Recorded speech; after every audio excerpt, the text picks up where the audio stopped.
en los rollos de Qumran, los rollos que Dios guardó durante 2000 años, los guardó intactos para que en esta época, cuando aparecieran personas que quisieran negar la veracidad de la Biblia, se pudiera cotejar con rollos que estuvieron guardados 2000 años. Y cuando comparan los originales, lo que tenemos ahora de originales que realmente fueron manuscritos, es decir, una copia de otra copia de otra copia, cuando se comparan por los rollos que estuvieron guardados durante 2000 años, nadie los tocó. Estuvieron ocultos por 2000 años. ¿Cuándo permitió Dios que aparecieran? Ahora, para el final de los tiempos. Dios permitió que ahora las personas que van a negar, cuando investigan y descubren esta nueva evidencia que apareció, en la cual se coteja, se compara, ya no tienen argumentos, no hay argumentos. O sea, Satanás quiere levantar argumentos en contra de la palabra de Dios. Satanás lo va a querer hacer, siempre lo va a querer hacer. Pero cuando las personas han hecho realmente la investigación, se pueden dar cuenta, he sido un necio, he sido insensato. Toda persona que de pronto se ha tildado, se ha llamado, se ha hecho llamar ateo y ha empezado la investigación ¿sí? Para querer demostrar que la Biblia es una mentira, que la Biblia es un cuento. El ateo habla de esa manera, ¿no? Hay un video en el cual exponemos el video de Proverbios capítulo 1, versículo 32. Cómo muchas de esas palabras que usan los ateos salieron de mí. Así es, cuando ustedes han oído hablar de que un psicópata, hay personas que si les van a hablar de Dios dicen, ay, no me hable de ese asqueroso psicópata. Así, esas palabras salieron de mí. Esas palabras en alguna época yo las dije. O cuando ustedes dicen ese asesino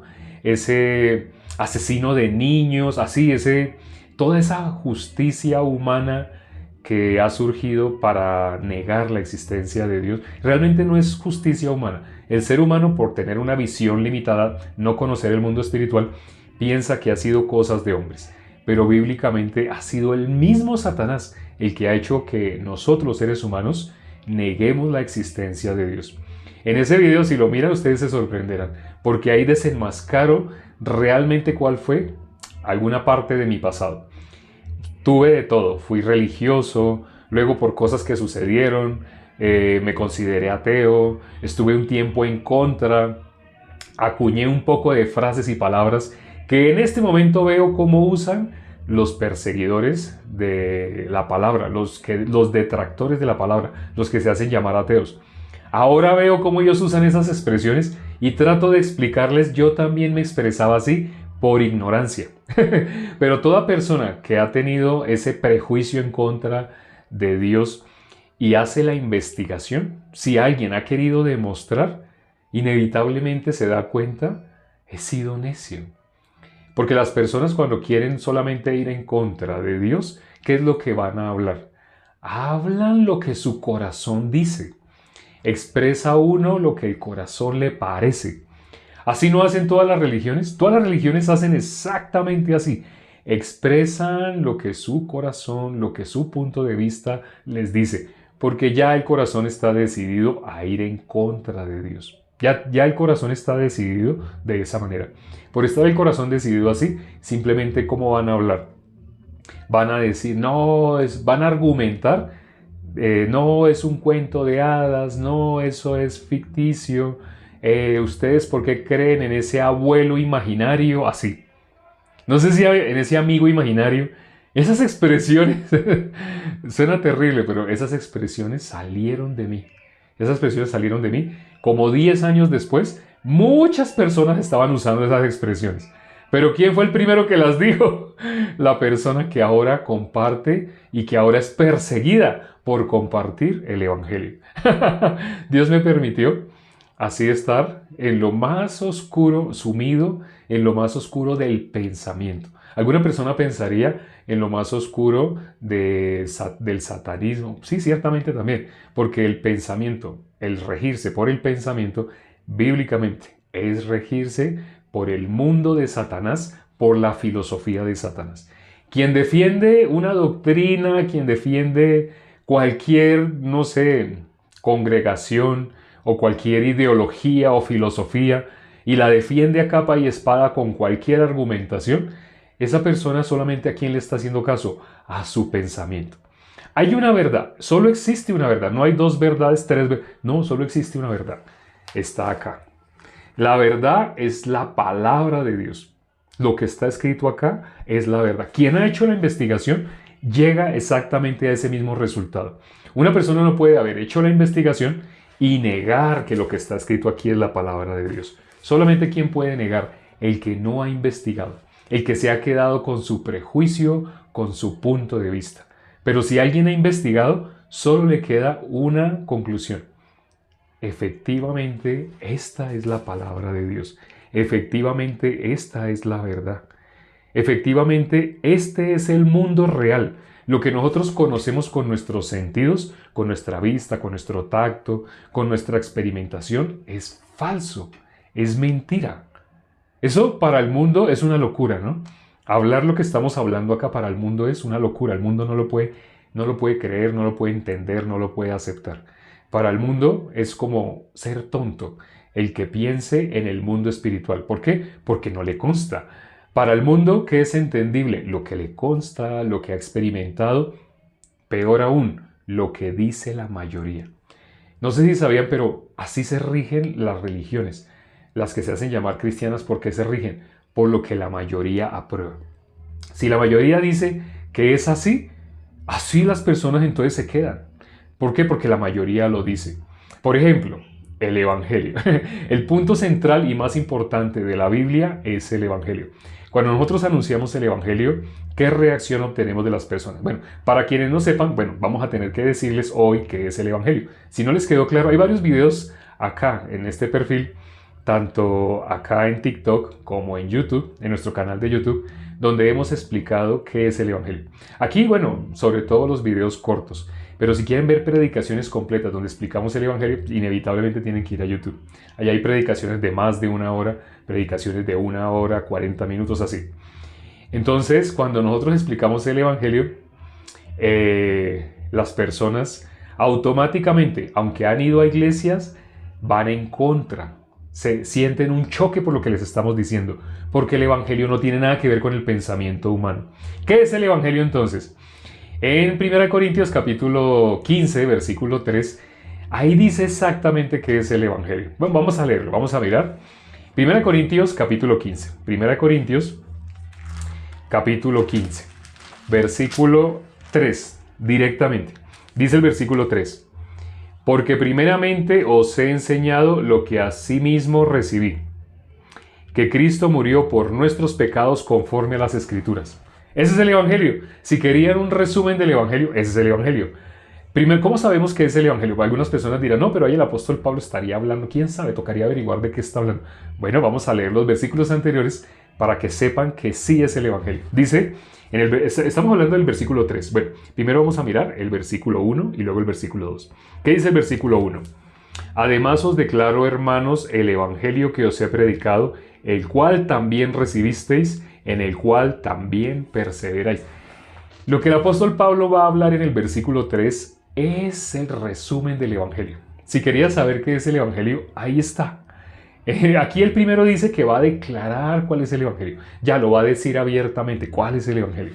¿Qué dice el versículo 2? Ese es sorprendente lo que dice el versículo 2. Dice, por el cual asimismo si retenéis la palabra que os he predicado, sois salvos. Si no, creísteis en vano.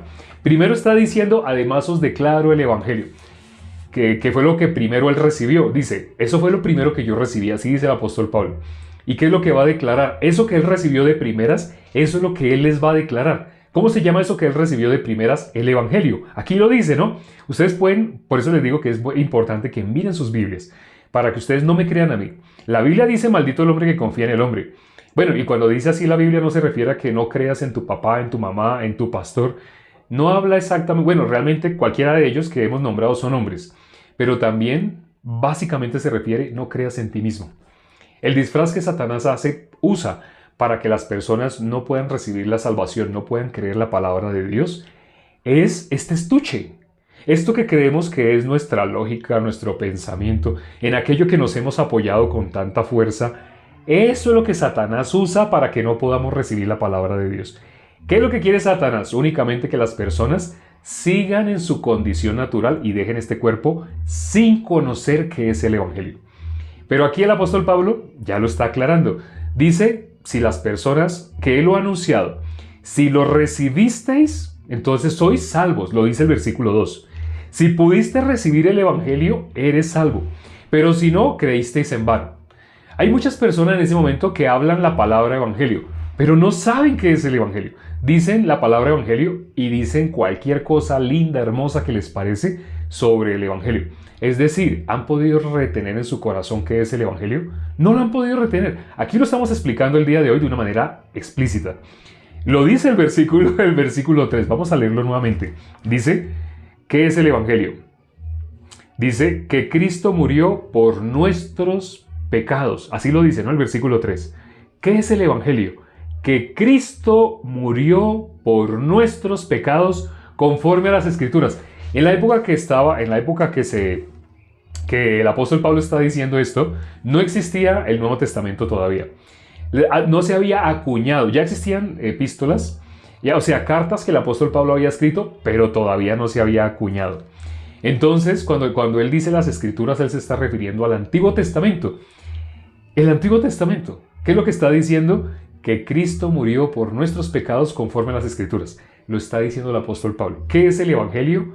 Que Cristo murió por nuestros pecados conforme a lo que está en las Escrituras. Esto que están viendo acá es el Nuevo Testamento. Y esto, todo gruesotote que ven acá, es el Antiguo Testamento. Miren la comparación de tamaño. El Nuevo Testamento y el Antiguo Testamento. El apóstol Pablo se está refiriendo al Antiguo Testamento. Dice que Cristo murió por nuestros pecados conforme a lo que está en el Antiguo Testamento. ¿En el Antiguo Testamento aparece Cristo, la palabra Cristo? No, no aparece la palabra Cristo.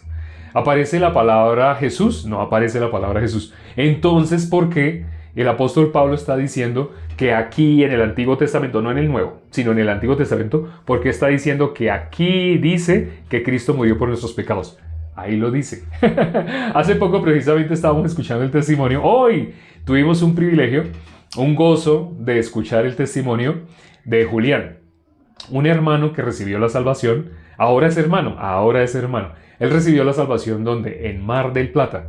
No sé si conozcan Mar del Plata, en Argentina. Entonces él recibió la salvación allá, él vive allá en Mar del Plata. Allá lamentablemente no tenemos sede de la iglesia. Sí tenemos sede de la iglesia en muchas ciudades de Argentina, pero no en Mar del Plata. Preciso ahí no.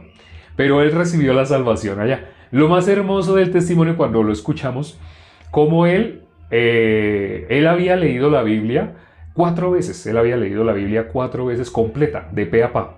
Es difícil encontrar una persona que haya leído la Biblia completa. La mayoría de quienes han llevado una vida supuestamente cristiana no han leído la Biblia ni siquiera una sola vez. Pero Julián la ha leído 4 veces. ¿Cuándo la leyó 4 veces? Cuando no era salvo. Ahora que él recibió la salvación, cuando él recibió la salvación, el 19 de septiembre del mes que acaba de pasar, cuando él recibió la salvación, entonces él volvió a considerar varios pasajes que él había visto antes. Y a medida que los leía, ¿qué veía? Aquí está el Evangelio. Leía, aquí está el Evangelio. Leía, aquí está el Evangelio. ¿Qué fue lo que empezó a encontrar? Encontró lo que dice el apóstol Pablo. Que Cristo murió, ese es el Antiguo Testamento y ese es el Nuevo, ¿no? Vean lo delgadito y lo grueso. Que conforme a las Escrituras, a lo que conocemos como el Antiguo Testamento, conforme a lo que está escrito en el Antiguo Testamento, Cristo murió por nuestros pecados. Pues Julián, cuando ha vuelto a considerar lo que está en el Antiguo Testamento, cuando ha vuelto a considerar las Escrituras, ahora ve el Evangelio por todas partes. En su testimonio es muy hermoso el testimonio, porque él se dio cuenta, ya entiende también por qué en la Biblia dice que no se les ha quitado el velo, todavía lo tienen frente a sus ojos, todavía sus ojos están tapados, cegados, porque así estuvo Julián. Pero escuchando el testimonio, bueno, quienes lo quieran escuchar, si alguien lo quiere escuchar, me puede escribir por el interno. Es muy hermoso ese testimonio. Cuando alguien recibe la salvación, es muy hermoso. Alguien que estaba seguro de ser cristiano. Estaba seguro de amar a Dios con todo su corazón, con toda su alma, con toda su mente. Pero se dio cuenta, yo estaba engañado. Cuando conoció el Evangelio, cuando recibió el Evangelio en su corazón, cuando Dios tuvo misericordia y le permitió recibir el Evangelio, ahora él puede anunciar el Evangelio. Ahora él lo cree, no solamente lo cree. Lo primero que él hizo, en su testimonio él dice, lo primero que él hizo fue a sus familiares. Él hizo como la mujer samaritana. ¿No se acuerdan de la mujer samaritana en Juan capítulo 4? Que ella soltó su cántaro. Soltó su cántaro. Eso tiene un significado. Bueno, eso lo hablamos cuando hablamos de la mujer samaritana. Ella soltó su cántaro y salió corriendo a anunciarle a todo el que podía. ¿Qué le quería anunciar? Este evangelio. Pero cuando ustedes oyen el testimonio de Julián, eso mismo le pasó cuando él recibió la salvación. ¡Oh! Esto lo tiene que conocer mi mamá, mi hermano, así. Automáticamente, ¿y qué quiere? Que todo el mundo que creía ser cristiano conozca lo que le hacía falta para ser delante de Dios cristiano. Sabemos que Jesús en aquel día le va a decir a muchas personas: apartaos de mí, hacedores de maldad, nunca los conocí. A personas que están seguras de ser cristianos, Jesús les va a decir: nunca los conocí, porque fueron personas que nunca recibieron el Evangelio. Si Jesús murió por nuestros pecados, lo que leímos acá en el versículo donde se explica el Evangelio, si este versículo, bueno, hago un paréntesis, qué pena. Si alguien quiere ver el testimonio, me pueden escribir por el interno. Debajo de la foto del perfil, aquí arriba aparece la foto del perfil. Debajo de la foto, cuando ustedes tocan esa foto del perfil, pues la aparece aquí grande. Aparece debajo cuántos seguidores hay, a cuántas personas estamos siguiendo, y aparece también un botón que dice YouTube, ¿sí? Y aparece al lado del botón de YouTube, aparece un botón que dice teléfono. Si ustedes tocan ese botón que dice teléfono, ahí pueden ver mi número. Lo ven con el código del país en el que yo me encuentro. Ustedes lo guardan así tal cual, lo guardan así con el código del país y todo lo guardan. Y en su WhatsApp les aparece después mi cara. En WhatsApp les aparece mi cara. Ya ustedes me pueden escribir directamente, me pueden poner un audio. Por favor, contésteme, quiero oír su voz, a ver si es usted verdaderamente. Entonces yo cojo y les contesto: hola, sí, soy yo. Y me pueden hacer las preguntas que quieran. Y si quieren, me pueden solicitar el testimonio de Julián para que oigan el testimonio de alguien que recibió la salvación recientemente. Es probable que hoy, con lo que hemos explicado del Evangelio, es probable que varias personas hayan recibido la salvación. No se queden en el anonimato, anuncien, hagan saber su testimonio de cómo pasaron de la potestad de las tinieblas a la luz, cómo salieron de la potestad de Satanás a Dios, cómo hicieron ese paso. Bueno, continuando con el Evangelio. Entonces, ¿qué es el Evangelio entonces? Aquí lo vimos, ¿no? Que Cristo murió por nuestros pecados conforme a las Escrituras. ¿El mundo lo puede recibir? El mundo no puede recibir esto. Para el mundo esto es una locura. Existen dos bandos opuestos. ¿Cuáles son los dos bandos opuestos? Las personas que sí pueden recibir el Evangelio, los que lo han recibido.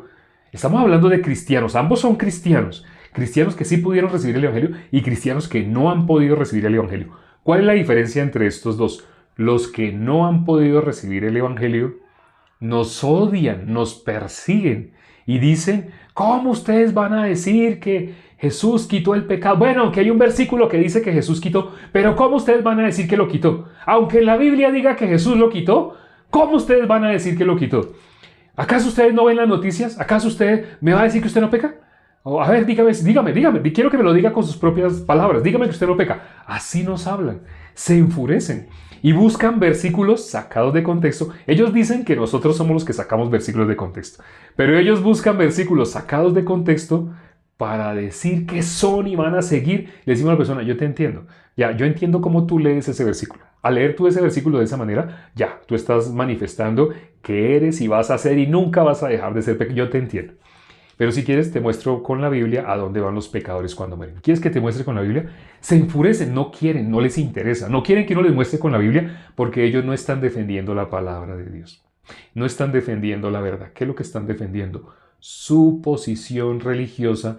Usan escatología, hermenéutica, homilética, exégesis. Usan herramientas humanas, técnicas humanas que se han inventado supuestamente para interpretar correctamente la Biblia. Pero ¿cómo usan esas técnicas? Para negar el Evangelio. No se dan cuenta, están negando lo único que les puede dar vida. Están negando lo único que los puede sacar de la condición de estar muertos. Hoy, esta mañana, estábamos considerando, en el versículo del día de hoy, estamos considerando Mateo capítulo 7, versículo 14. Ahí que dice, habla de ese camino que lleva a la vida. Así dice: Pero ¿qué habla de ese camino que lleva a la vida? Dice, pocos son los que lo hallan. Así dice, el camino que lleva a la vida, pocos son los que lo hallan. ¿Qué significa esto? Todo el mundo, ¿cómo está? En modo natural, ¿cómo está el mundo? Está muerto. Eso es lo que significa que el camino que lleva a la vida, pocos lo hallan. O sea que ¿dónde está todo el mundo? Si las personas deben hallar ese camino que lleva a la vida, entonces ¿dónde está todo el mundo? Si no han hallado el camino que lleva a la vida, si pocos van a hallar ese camino que lleva a la vida, pocos son los que lo van a hallar. No todo el mundo lo va a poder hallar. Pero como son pocos los que lo van a hallar, entonces ¿cómo se llaman los que todavía no lo han hallado? Si no han llegado, si no están transitando por el camino que lleva a la vida, significa que están muertos. Las personas se saben de memoria muchos versículos, ¿cierto? Ese es uno de los que se saben de memoria. Pero la Biblia ahí mismo está explicando, toda la humanidad está muerta. Al leer solamente ese versículo, ay, angosto es el camino, estrecha la puerta que lleva a la vida, y pocos son los que lo hallan. Cuando la persona medita sobre lo que dice ese versículo, el camino que lleva a la vida, pocos lo hallan. Entonces, ¿yo qué estoy? Si yo todavía no lo he hallado, supongamos que no lo he hallado. Si no lo he hallado, entonces ¿dónde estoy? La gente no se hace esa pregunta. Si dice que pocos hallan el camino que lleva a la vida, significa que el ser humano está muerto. Ahora, ya saben, por lo que hemos explicado hoy del Evangelio, ya saben cuál es ese camino que lleva a la vida. En la Biblia dice que hay un poder de Dios para salvación. ¿A quién? A todo aquel que cree. ¿Jesús murió por nuestros pecados? Sí. Eso significa entonces que el ser humano en su corazón ya no tiene pecado. Cuando Jesús dice, nunca los conocí, se está refiriendo a cristianos que todavía son pecadores, pese a que en toda la Escritura, ¿qué dice en toda la Biblia? Que Cristo murió por nuestros pecados. Pese a que eso está aquí en toda la Biblia, pero ellos nunca conocieron a Jesús, por lo tanto Jesús nunca los conoció. ¿Qué es conocer a Jesús? Conocer a qué vino Jesús, que Él quitó el pecado. Eso es conocerlo. ¿A quién Jesús le va a decir, nunca te conocí? A las personas que, claro, todos somos pecadores, por supuesto. ¿Y así no piensa la mayoría? Sí, porque la mayoría está yendo por una puerta, por un camino que lleva a la perdición. La mayoría está yendo a la perdición, no se dan cuenta. Es bíblico, eso ya lo hemos visto. Bueno, ese no era el tema del día de hoy. El tiempo ya se nos acabó, ya se nos terminó el día de hoy, pero vamos a seguir con más proverbios, con más de la sabiduría. El libro de Proverbios que estamos considerando es el libro de la sabiduría de Dios. No hay otro libro que tenga tan condensada la sabiduría como el libro de Proverbios. En alguna ocasión tal vez vamos a hacer un estudio, después de que terminemos de leer la Biblia completa, que ya nos falta poco, o sea, para leerla en público, delante de cámaras, y que queda en YouTube, está quedando toda la Biblia leída, está quedando. Entonces, después de que la leamos completa, creo que de pronto arrancaríamos tal vez así con Eclesiastés o con Proverbios, versículo a versículo. Eclesiastés es otro, y se aproxima a Eclesiastés, es otro muy importante. Bueno, vamos a orar ya para terminar por el día de hoy. Padre, gracias por este tiempo que nos permites para considerar tu palabra. El Evangelio, aunque hoy lo hemos leído, está en la Biblia y se resume en que Cristo murió por nuestros pecados. Ese es el Evangelio. No hay una expresión más corta que pueda resumir el Evangelio. Que Cristo murió por nuestros pecados. Ese es el Evangelio. Cristo murió por nuestros pecados. Ese es el Evangelio. Esto es lo que no enseñan las que no son iglesias delante de Dios, delante tuyo. Las que no son iglesias delante de ti no te conocen. ¿Por qué? Porque dicen muchas cosas lindas, tienen buenas intenciones, con la boca dicen que te aman con todo tu corazón, etcétera, etcétera. Pero cuando miramos, niegan que Cristo murió por nuestros pecados. Aunque está escrito en la Biblia, Cristo murió por nuestros pecados. Aunque está escrito así, pero todo el mundo lo niega. ¿Quién logra creerlo y confesarlo con su boca? Con el corazón se cree para justicia y con la boca se confiesa para salvación. ¿Quién puede con su boca decir, Cristo murió por nuestros pecados? Aunque esté escrito en la Biblia, pero ¿quién lo puede decir con su boca? El que lo ha creído en su corazón, el que ha pasado de ser pecador a ser justo.